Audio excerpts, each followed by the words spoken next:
Bonjour vous les amis, ici Jonathan Demier, coach et fondateur de la communauté Sparte. J'espère que vous allez bien, j'espère que vous êtes en forme, que vous avez la patate. Vous passez surtout une très belle journée, vous avancez sur vos rêves, sur vos projets chaque jour les amis. C'est ça le plus important.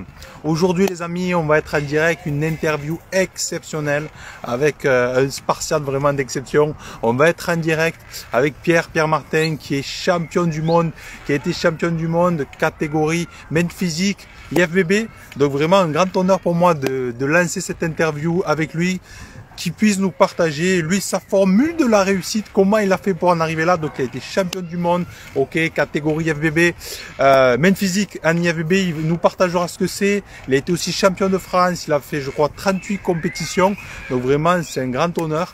Donc on est en train de se connecter les amis, aujourd'hui je suis en extérieur de Tenerife. Profiter du beau temps. Donc Pierre, si tu nous rejoins en bas, il y a un petit bouton où tu peux demander à rejoindre l'interview. Donc les amis, soyez les bienvenus. C'est je crois midi heure de France. On est en train de se connecter. Donc il y a Pierre qui va nous rejoindre aujourd'hui. Il va nous partager son parcours, son histoire, comment il a fait pour en arriver là. Parce que pour être champion du monde, quel que soit le domaine, ça demande du travail, ça demande des sacrifices, ça demande de l'organisation, ça demande tout un tas de choses. Et pour ceux qui nous découvrent, les amis, j'ai plus de 200 interviews avec des gens extraordinaires. Donc l'idée, c'est que chacun puisse s'amener sa vérité, comment il a fait un petit peu pour en arriver là. Alors, est-ce que ça fonctionne? Salut Pierre Martin. Bon, ça va? Comment tu vas? Bah, ça va bien, ça va bien. Super. Est-ce que tu m'entends déjà? Est-ce que c'est OK? Ouais, je t'entends. Tu m'entends bien ou pas? Nickel. Ouais, je monte à fond. Super. Mais écoute, Pierre Martin, déjà, je veux te dire un grand merci à toi d'avoir accepté cette interview pour nous partager qui tu es, qu'est-ce que tu fais, comment tu en es arrivé là. Donc, comme je disais tout à l'heure un petit peu, donc tu as été champion du monde en catégorie main physique. Tu pourrais expliquer ce que c'est pour ceux qui ne Ouais, connaissent pas de pas souci. à IFBB. Donc, c'est vraiment quelque chose d'extraordinaire. Et comme je disais un petit peu, dans tous les cas, quand on est déjà champion de France dans un domaine, c'est magnifique. Champion d'Europe, c'est magnifique. Et champion du monde, c'est un peu le Saint Graal, c'est extraordinaire. C'est le rêve de beaucoup de sportifs, quelle que soit la catégorie. Donc, vraiment, merci à toi. Et les amis, soyez les bienvenus, ceux qui passeront par là ou qui regarderont en replay. Donc, Pierre, premièrement, peux-tu nous dire aujourd'hui qui tu es et qu'est-ce que tu fais déjà? Alors, je m'appelle Pierre Martin, je suis de base coach sportif. Ensuite, bon, bah, je fais des compétitions. À la base, c'était pour un passe-temps. Bon, ça reste toujours un passe-temps hein, parce que on gagne pas d'argent là-dessus ou très très peu. Ça rembourse, on va dire, les frais de déplacement. Donc voilà, on occupe nos journées comme on peut, comme quelqu'un qui va collectionner ses timbres. Bah, nous, on fait de la compétition. Donc voilà, et du coup, je me suis accroché à cette passion dans le bodybuilding. On va dire qu'on a trouvé sa voie là où ça marche, parce que pour arriver à être, comme tu dis, champion du monde, c'est que bah déjà tu sens que tu es doué dans ce que tu fais, donc tu dis bon bah on va continuer. J'ai toujours en fait visé un petit peu ça. Tu vois, la première compétition, c'était un peu en mode je vais voir, je regarde ce que c'est, ce qu'on connaît pas trop. C'était une nouvelle catégorie à l'époque, hein, c'était en 2015. La catégorie en France, elle arrive en 2013, mais c'était vraiment très fermé. Tu vois, il y avait très peu de gens qui connaissaient. 2014, ça commençait à s'ouvrir un peu plus. Et moi, j'arrive en 2015, qui est déjà en plus les débuts un peu du men's physique en Europe. Donc même aux États-Unis, en 2013, c'était vraiment les tout débuts. C'était des anciens bodybuilders qui venaient un peu dans cette catégorie. Les critères n'étaient pas trop ciblés. Parce que c'est vrai que c'est quand on regarde, on a l'habitude, c'est vrai qu'on parle de bodybuilding, on voit tout de suite Arnold Schwarzenegger, Ronnie Coleman, les mecs qui sont en slip, ils font 120, 130 kilos secs. Donc c'est vrai que bon, moi, si j'avais pas un peu, j'ai trouvé ça impressionnant, mais je voulais pas ressembler à ça physiquement. Hmm. C'est vrai que quand j'ai vu un peu la catégorie arriver, je me suis dit, tiens, les mecs sont bien bâtis, ça reste comme sur des proportions humaines. On reste sur des athlétiques. Voilà, même si bon, là, il y a des dérives avec la NPC, les mecs sont de plus en plus énormes. Mais c'est vrai qu'au début, quand ça a lancé, c'était des physiques qui étaient, on va dire, abordables. Voilà. Donc je me suis lancé dedans. Première compète, bah, je fais deuxième. Deuxième compète, je fais premier. Je vois que bon, bah, je prends goût. Et puis je continue, j'enchaîne comme ça. Et j'arrive, première année, deuxième année, 2017, champion de France. En IFBB, bon, IFBB, c'est la fédération la plus grande. En 2017, il n'y avait pas cette séparation, parce que bon, maintenant, il y a une séparation entre NPC, IFBB. À l'époque, c'était regroupé, donc il y avait vraiment du monde au championnat de France. C'était pour moi déjà rien que championnat de France, c'était C'est énorme. énorme déjà. Ouais, exactement. Déjà, c'est énorme. C'est C'est vrai que clair. bah, mon titre de champion de France, et j'étais vraiment fier. Je me dis ah ouais, d'arriver déjà champion de ton propre pays, on était quand même pas mal sur scène. Déjà c'était pas mal. Et après on goûte, on se dit bon bah je vais tester l'international. Je dirais que j'ai pris un peu l'esprit en mode je vois ce que voilà, je vois si ça marche, je continue. Si ça marche pas, Hmm. bon, moi j'arrête. Je dis ça, je me suis pas, j'ai toujours pris ça un peu en mode pas à la légère, mais comme je dis comme un passe-temps, comme un loisir. Parce que bah tu sais qu'il n'y a pas d'argent à gagner, Hmm. faut prendre du recul par rapport à la situation. Tu prends plaisir, on s'entraîne, on se challenge, on fait les choses sérieusement, mais tu sais qu'il n'y a pas voilà, on fait pas une carrière dedans. Intéressant. Hmm. Voilà, on fait une carrière en tant que coach, on essaie de vendre son palmarès ou son statut, mais en tant que coach, en tant que préparateur, mais en tant qu'athlète, même si on arrive dans le summum, c'est plus la notoriété qui va te faire gagner de l'argent plutôt que tes titres.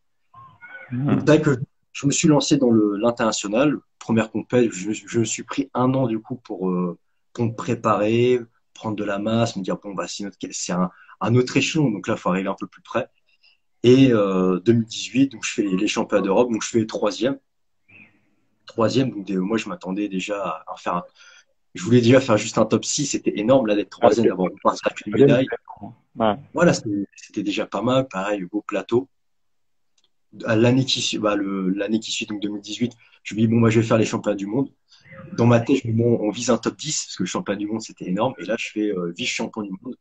Donc là c'était, je me dis waouh, ah ouais, on va continuer. Puis après on enchaîne jusqu'à 2020. Comme tu as dit, le Saint Graal, je pense que pour tout sportif, d'être champion du monde dans son sport, c'est une consécration, c'est quelque chose que voilà, on se dit, on a tous ce but-là.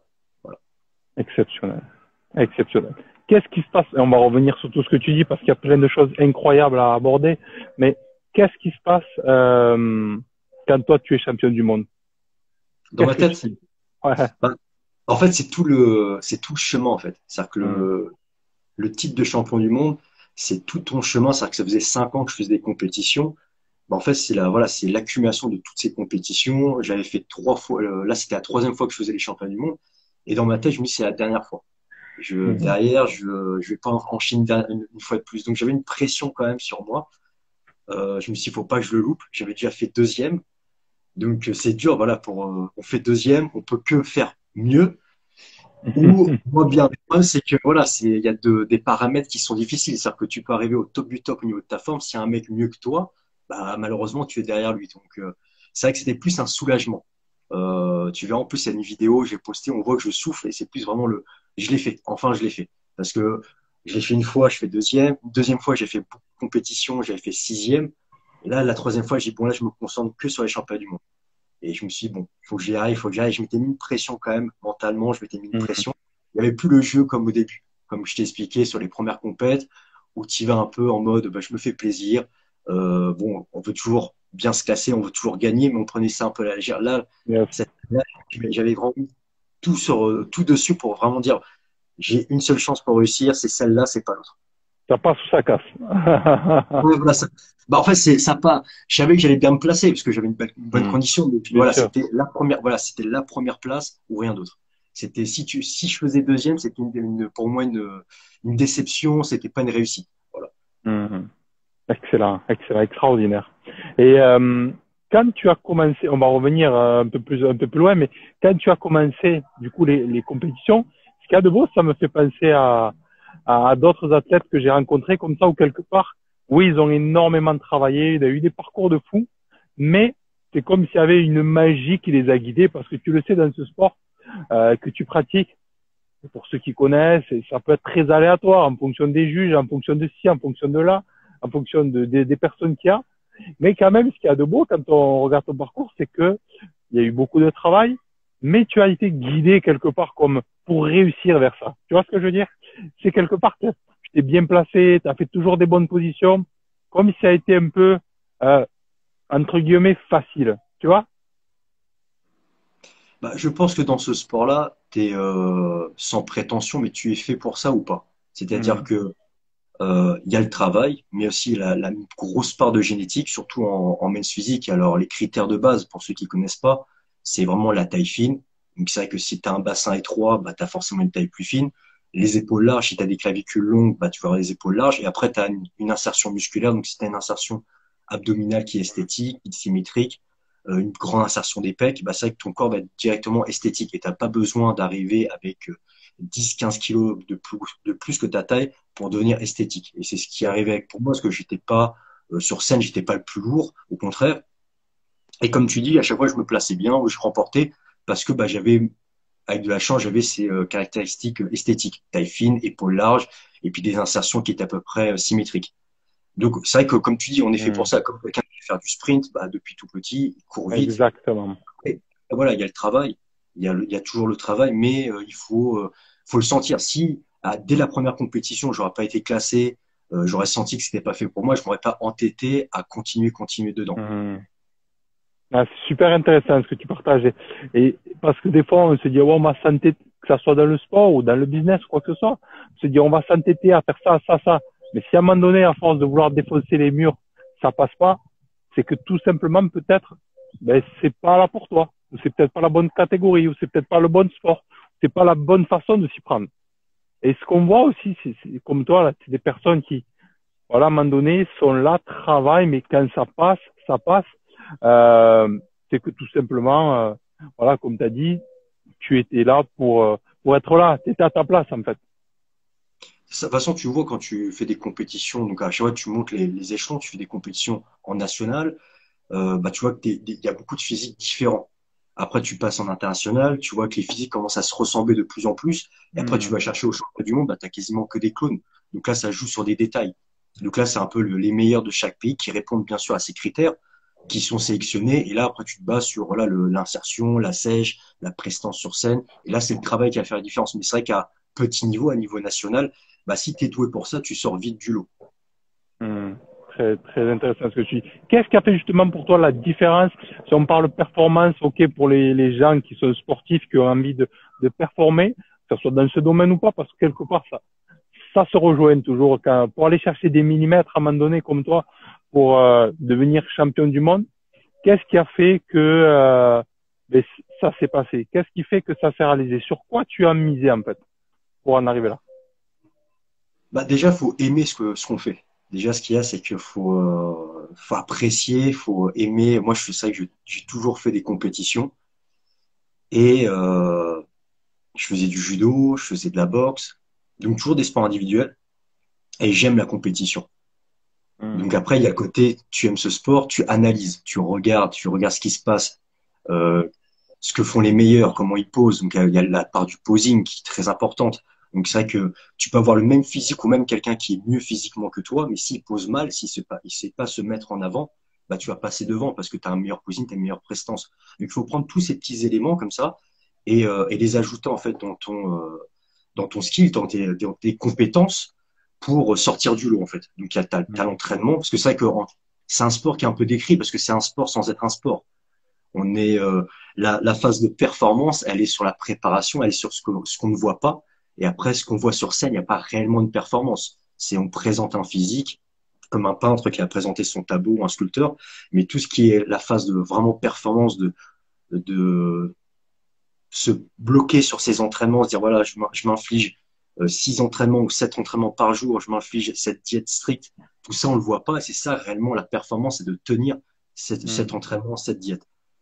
Donc après, oui, comme tu dis, les choses, pour moi, c'est d'être passionné, d'aimer ce qu'on fait pour pouvoir après améliorer ce que, quand tu aimes ce que tu fais, bah, tu vas te soucier de chaque petit détail. Hmm. Et je pense que c'est comme pour le travail.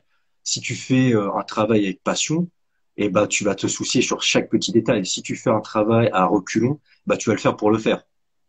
Exactement, exactement. Et quel est ton objectif aujourd'hui, Pierre? Quand on a été champion du monde, quel est l'objectif? Est-ce que se représenter, refaire champion du monde, ou est-ce que maintenant c'est plutôt dans se dire, ben voilà, je vais faire profiter les autres de mon expérience. Bah, là, moi, je suis champion du monde amateur. Donc là, la suite logique, c'est de passer professionnel. Maintenant, passer professionnel, c'est une autre étape. Il y a d'autres choses à mettre en place. Je me pose la question, là, ça fait quasiment un an et demi que je me suis mis au repos. Et je me pose la question, est-ce que je continue? Est-ce que, j'arrête? Je sais pas. Maintenant, dans ma tête, j'ai envie de continuer parce que si tu dis j'arrête, bah, tu t'entraînes moins bien, tu mets moins d'intensité.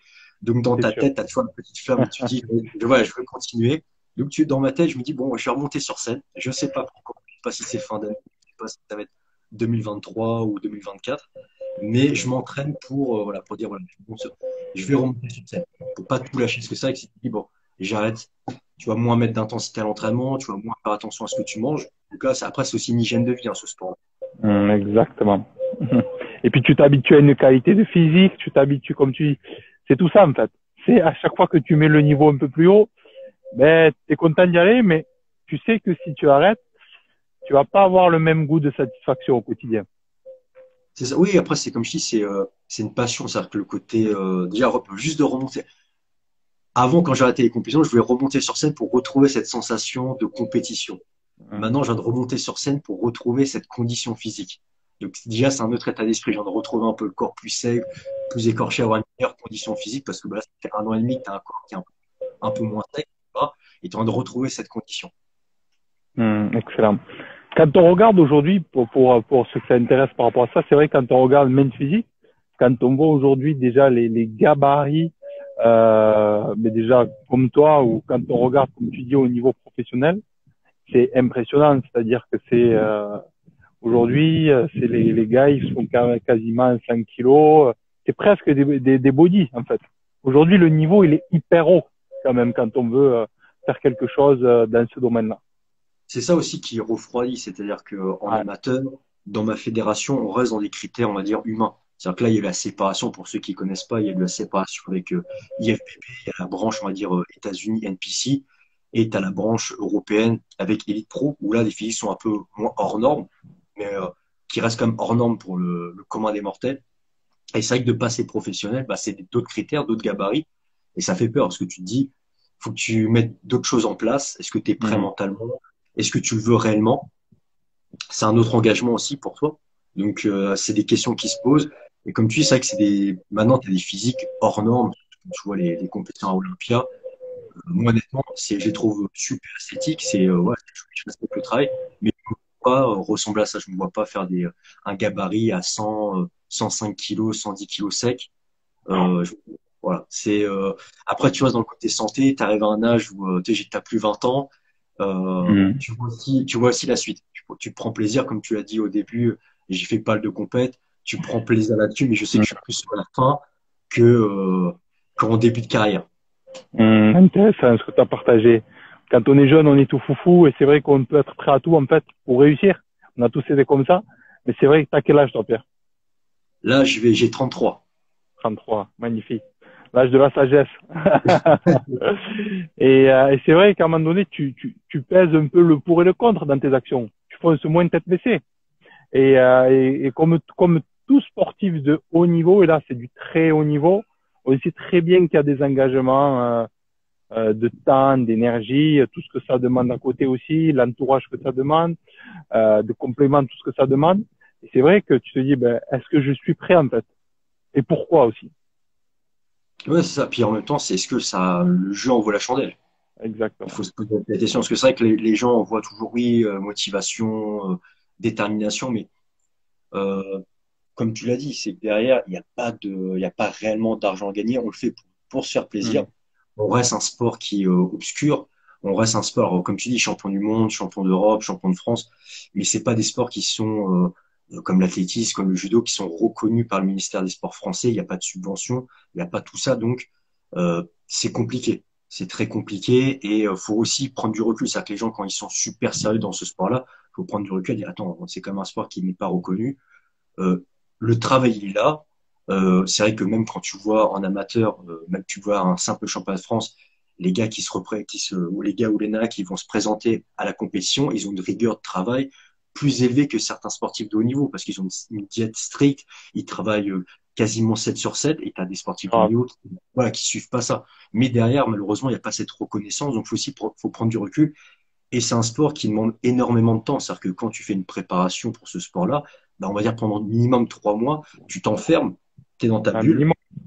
Voilà, un minimum. Parce qu'on va dire, tu te prépares toute l'année parce que tu fais Bien toujours sûr. un peu attention, tu t'entraînes toujours, mais on va dire, allez, pendant 2 mois et demi, 3 mois, tu es en phase de sèche, où là, tu vas vraiment calculer le moindre gramme de glucides, tu vas faire de moins en moins d'écart, tu vas être de plus en plus fatigué, et tu vas avoir moins envie de faire des sorties ou de faire des concessions pour ta famille ou tes amis. Hmm.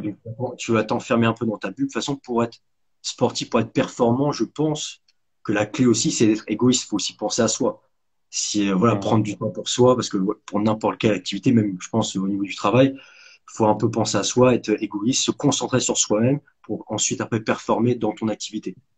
Exactement. Et c'est très vrai. C'est que des choses qui sont rarement évoquées, ce que tu partages. On pense que c'est simplement faire des actions, simplement agir. Oui, mais quand dire que ta pomme, c'est OK. Mais quand tu as une famille, et pour avoir parlé aussi avec beaucoup de sportifs comme ça, et notamment dans ton domaine, et quand tu commences à dire, ah, maintenant je commence à avoir 30 ans, on veut avoir un enfant, etc., c'est plus pareil. Il y a les enfants, tout ça, tu peux plus, enfin, tu peux, tout est possible, mais tu te rends compte que tes priorités aussi changent. Et c'est la réalité. C'est que tout le monde a envie d'être champion de France, tout le monde a envie d'être champion d'Europe, champion du monde. Mais qui est prêt comme tu dis, à faire les sacrifices, parce que c'est des sacrifices quelque part. Quand tu as une famille, quand t'as des choses qui sont importantes pour toi, de dire non, bon, mais on va pas faire cette sortie, on va pas faire ça, on va pas manger ça. Quand tu as des enfants, c'est compliqué. Ah oui, ça, après, c'est une période. Ça, faut pas non plus aussi s'auto-flageller en disant, ouais, c'est compliqué. Non, ce qu'il faut, c'est le faire pendant une courte période, dire, voilà, ça, c'est un sport qui demande du temps. Tu le fais, tu prends plaisir à le faire. Mais faut pas t'enfermer dedans, faire que ça, que ça, que ça. Faut aussi prendre du recul par rapport à la situation. Tu vois, par exemple, en 2019, t'avais je t'explique un petit peu comme ça, parce que même pour ceux qui sont, t'avais un système de ranking, donc de classement, et en fait, les 10 meilleurs avaient été récompensés financièrement. Donc, c'était les 10 meilleurs, ceux qui faisaient le meilleur résultat. Donc, à chaque compétition, tu avais des points en fonction de ton classement. Et bien sûr, les compétitions fédérales comme les championnats d'Europe ou les championnats du monde, ça apportait plus de points quand tu te classais en fonction des places. Donc, les 10 meilleurs, et là, je me suis dit, bon, bah, comme j'étais vice-champion du monde en 2018, je me dis, tiens, 2019, j'ai vu la cérémonie en 2018, tiens, pour 2019, je vais me challenger, je vais essayer de me classer dans le top 5 des meilleurs magnifiques, toutes catégories confondues. Cette année, je me bagarre pour la première place avec un autre athlète. Je finis malheureusement deuxième, ce qui est quand même une belle performance. Et j'avais fait cette année 17 compétitions en une année. Alors pour quelqu'un qui fait du foot ou qui fait n'importe quel sport, du judo, bah, faire beaucoup de compétitions, c'est pas traumatisant. Mais quand tu fais de la compétition vraiment en bout, où t'es Exactement. voilà, quand t'es on va dire les 2 dernières semaines, t'es amorphe, hein, t'es vraiment livide, bah, d'être toute l'année en sèche où tu repousses ton corps, déjà Ah, pour la santé, c'est pas top. Et en même temps, bah, là, tu t'enfermes. Là, c'était vraiment tu t'enfermes dans ce sport-là. Pendant une année, tu vois que ça. Mais ça m'a permis en même temps de profiter. En plus, c'était en 2019, juste avant l'année Covid. Et ben, j'ai voyagé. J'ai fait au moins 10 pays différents. J'ai voyagé un peu à droite à gauche. En fait, la passion m'a nourri au niveau des souvenirs. Tu te crées des souvenirs, tu te crées des moments qui sont en fait inoubliables. Alors, au début, juste après, tu regardes, tu dis, tiens, c'est une année où je me suis consacré que à ça et j'ai mis de côté un peu le travail, la famille, les amis. Mais après, avec du recul, en plus, c'est le Covid juste après avec le confinement. Tu dis, ah ouais, en fait, comme tu as dit, c'est la bonne étoile. Tu dis, ah, c'était pile poil la bonne année pour faire ça. Voyager pour faire 17 compètes, voyager, faire 10 pays, c'était la bonne année de le faire. Après, c'était trop tard. Il y avait les tests Covid, les choses comme ça, où là, c'était trop compliqué de voyager. Donc, ça tombait pile poil bien. On va dire, l'alignement des astres était là pour dire, tiens, c'était l'année, ne regrette pas, au contraire. C'était mm. pile poil la bonne année. Donc, des fois, il faut pas trop réfléchir. Il faut aussi foncer de tête baissée quand tu Yeah. vois que tous les feux sont ouverts. Vas-y. Exactement, exactement. Et je pense aussi, on a ces trucs aussi en tant qu'être humain, quand tu te poses, quand tu réfléchis, surtout quand, ben là, il s'agit de sport de haut niveau, tu sens aussi les choses. Tu sens les choses aussi quelque part. Est-ce que c'est le moment pour moi d'y aller, de donner? Et comme on disait, ça dépend aussi de chaque personne, de chaque situation. Si t'as une famille, pas une famille. Mais tu disais, voilà, le plus important, c'est prendre du plaisir. Et la question que j'ai envie de te poser, c'est, donc tu m'as dit quand tu étais plus jeune, tu as fait de la boxe, ok? T'as fait, comment t'en es arrivé là? Quand tu étais plus jeune, c'est quoi un petit peu ton parcours? Est-ce que tu peux nous partager Ah, ça? le jeune Pierre Martin, bah, j'ai fait du judo quand j'avais 6 ans. Donc, j'en ai fait quasiment 10 ans. Après, bah, je voulais toujours faire des sports de combat. J'ai toujours aimé un peu le côté un peu les sports un peu virils. Donc judo, ensuite un peu de boxe, boxe thaï, et j'ai passé mon diplôme de coach. Et c'est vrai que bah je pouvais pas, je finissais très très tard. En fait, à la fin, j'allais aux entraînements de boxe, bah je faisais que du sparring, il y avait même plus de technique. Ou des fois, j'avais un combat, bah je passais, j'avais quasiment pas d'entraînement en fait. Et c'est vrai que ce sport-là, c'est un sport où tu ne joues pas, toi. Faut venir quand même Hmm. préparer. Voilà. Donc à petit niveau, on pouvait s'en sortir parce que j'ai ma prépa physique avec. Alors je faisais des cours collectifs aussi à côté. Je faisais du coaching, je faisais des cours collectifs, donc j'avais une bonne condition physique. Mais arrivé à un certain niveau, j'ai dit bon bah faut que je choisisse. J'ai mis de côté la boxe et après du coup je me suis ennuyé. Je me suis ennuyé sur le côté entraînement.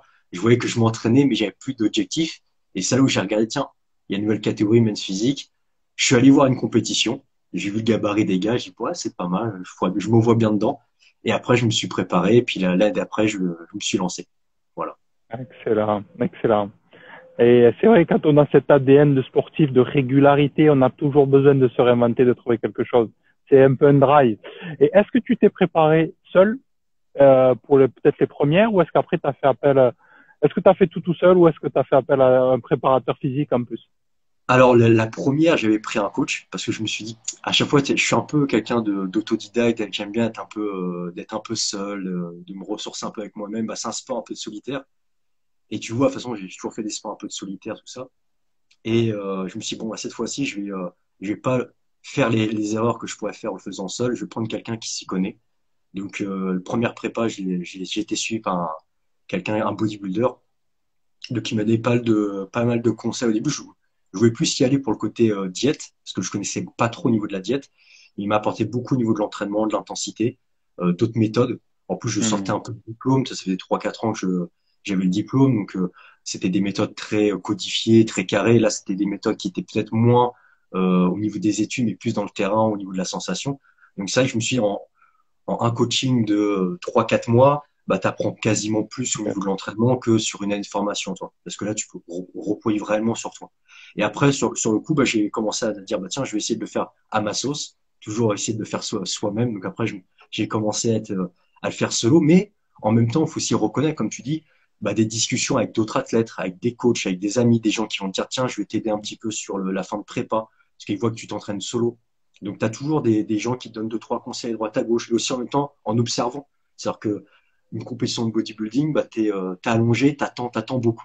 Donc, ou t'attends, tu te reposes, ou alors t'attends, puis tu observes ce qui se passe à côté, tu regardes les anciens, et puis tu prends un petit peu, hop, à droite, à gauche, tu essaies de tester sur toi, tu discutes, donc c'est beaucoup d'échanges. Et j'ai eu un peu cette recharge un peu comme les anciens bodybuilders, parce que tu regardes les anciens bodybuilders, ils n'avaient pas de préparateur, c'était Tout à fait. toujours en mode solo, voilà, toujours en mode solo.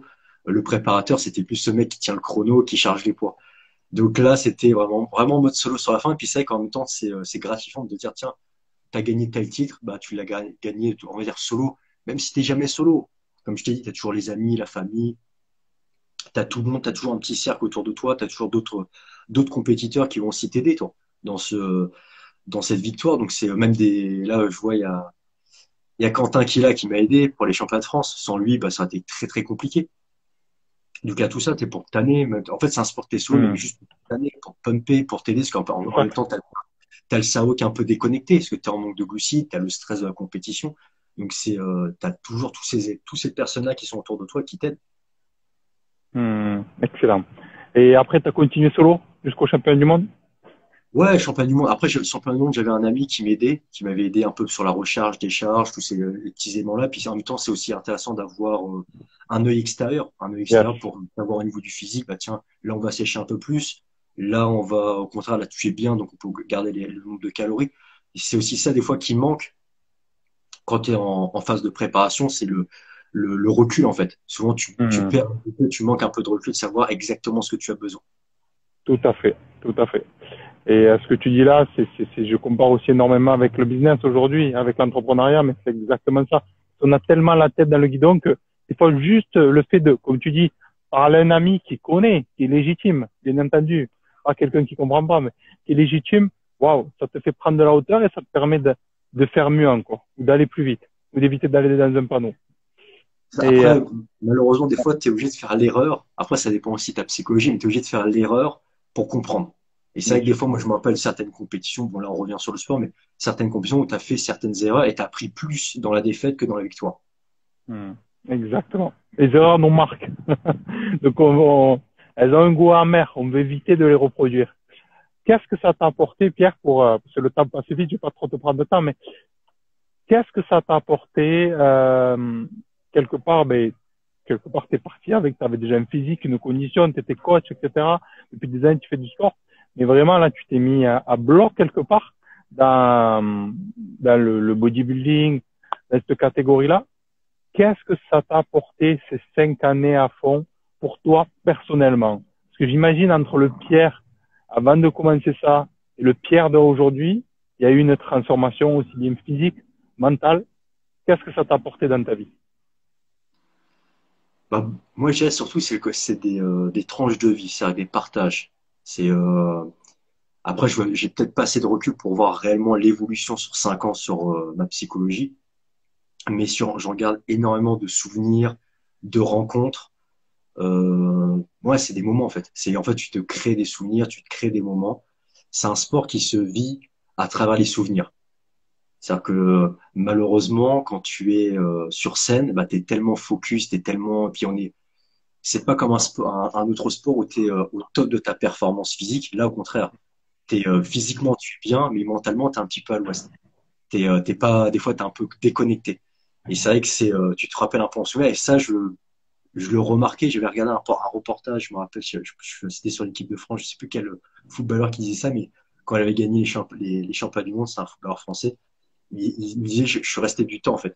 Lorsqu'ils ont gagné 98, c'était trop vite, ils n'ont pas apprécié. Et quand ils ont gagné, du coup, l'Euro en 2000, ils ont pris vraiment le temps d'apprécier. Et c'est vrai qu'à la fin, bah, quand tu fais ta compétition, bah, tu sais, au championnat du monde, bah, t'apprécies. Tu la sensation du sol sous tes pieds, l'odeur du tan, la lumière. En fait, tu as des flashs un peu comme ça qui te remémorent, en fait, dans tes souvenirs. Et c'est vrai que, bah, quand tu reviens dans une compétition, tu sens l'odeur du tan, tu sens la lumière, tu sens tout ça, bah, ça te remémore, bah, tiens, telle victoire, tel moment. Et ça qui est agréable, en fait, c'est d'imprégner un petit peu tous tes souvenirs. Après, mentalement, comme je dis, il faut prendre du recul. Peut-être que je l'ai pas encore. Tu me dis là, je vais à de la sagesse, je me dis peut-être pas encore sur le recul pour savoir réellement comment j'ai changé. Tu apprends sur toi-même. Souvent, sur une prépa, je pense que c'est un peu comme je le vois un peu comme un pèlerinage. C'est-à-dire qu'en fait, tu fais un gros travail sur toi-même. En fait, tu t'enfermes avec toi-même. Tu apprends à te connaître. Parce que c'est vrai que maintenant, on est toujours un peu occupé avec son smartphone. Dès qu'on s'ennuie, on allume son téléphone, on va regarder une vidéo, on va être sur Instagram ou d'autres applications. Là, en fait, t'es vraiment ressourcé sur toi-même. Tu te concentres sur toi-même. Donc après, peut-être ça m'a appris de me connaître moi-même, de savoir qui je suis. Ah, très, très beau. Très, très beau ce que tu partages. Et c'est vrai que le sport, notamment tous les sports, je pense, quelque part, mais encore plus quand tu fais un sport individuel, c'est sûr que tu vois là qui tu es en fait, parce que tu te fixes des objectifs, mais est-ce que vraiment je suis capable? Est-ce que vraiment je suis cette personne qui est capable de le réaliser? Est-ce que c'est un rêve ou est-ce que j'en ai les moyens? C'est vrai qu'à travers ce processus, ça permet de se rencontrer, de se découvrir de qui je suis vraiment en fait. Ouais, c'est ça. Puis en même temps, tu passes par des phases tellement compliquées en prépa où tu es dans une fatigue extrême. Et en fait, tu gardes ces moments un peu difficiles. Comme ça, quand tu rencontres d'autres moments difficiles où tu es bien, et tu te dis, bah, attends, j'ai traversé ça, pourquoi je me plains maintenant? Donc tu te dis, Hmm. bon, ça avance. Donc c'est aussi garder certains mauvais moments, mauvais souvenirs, tu les gardes aussi en toi pour pouvoir te rappeler, dire, tiens, j'ai traversé ça, c'est rien, tu l'as choisi. Mais quand tu as une difficulté dans ta vie, bah, tu peux le surmonter parce que tu as surmonté d'autres épreuves. Yes, yes. Ça crée ce mental, un peu comme la corne sur les mêmes, ça crée la corne sur ce mental pour avancer dans la vie. C'est ça, belle métaphore. C'est ça, Hmm. toi. Tu t'endors un petit peu, toi. Et après, tu apprends comme lui aussi, tu apprends à être toi-même, savoir qui tu es. Il y a beaucoup de gens qui, tu sais, quand tu es jeune, tu sais pas qui tu es réellement, toi. Là, tu sais tes forces et en même temps aussi tes faiblesses. Faut aussi les connaître. Exactement, exactement. Pierre, déjà, je voulais te remercier pour tout ce que tu as partagé. C'était un super échange. Je te pose une dernière question. Après, je te laisse tranquille. Euh, de, déjà, de tout ce que tu as fait, ok, c'est magnifique et vraiment félicitations à toi. J'imagine que tu inspires et t'inspires. Ça se voit beaucoup de personnes avec ta communauté et tout ce que tu partages. Euh, si de ta vie, ok, de ta vie, tu pouvais laisser seulement 3 conseils, ok, 3 conseils, 3 idées, 3 mots sur terre, gravés pour aider les gens peut-être dans leur réalisation du bonheur ou de la réussite, qu'est-ce que tu aimerais leur laisser? Si tu avais 3 choses.